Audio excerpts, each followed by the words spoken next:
just outside in the garden at the moment. I've got, well, I don't have this glove on at the moment because I'm using my phone to record, but I've got this glove on, and I will have both gloves on when I'm everything. I've got my overalls on, so fully be covered, and I've got face shield. And though that is definitely necessary because I am melting brass. I've already melted aluminium, but I'm melting brass, you know, in this furnace I've made. So I'm using some nichrome heating element wires. Each one of them was apparently 2.2 kilowatts, and I'm using 2 of them.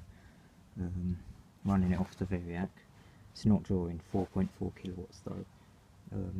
I've got it at 210 volts.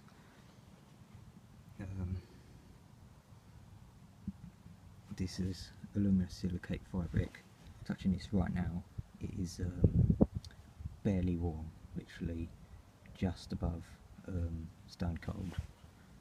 That one's a little bit warmer, but yeah, that would have been a bit warmer. This one's a bit warmer because I took this off a second ago and put it on top of here. But yeah, I'm going to open this in a minute. You only need one hand to open it, so yeah, I'm going to hold the phone with the other hand. Okay, this clip on.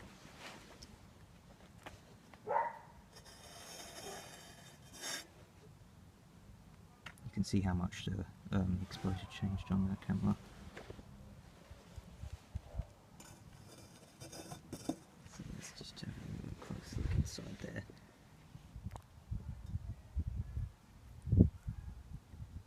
So I found a little stainless steel pot, and I'm just melting the pieces of brass.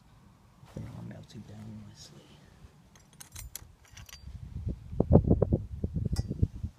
I've just got a spoon and a pair of pliers. It's a strange flame that brass makes when you melt it.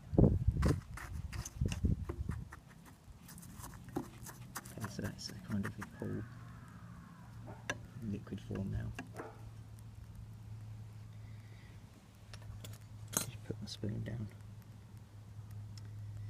and I'm gonna just put this brick back on top. Yeah.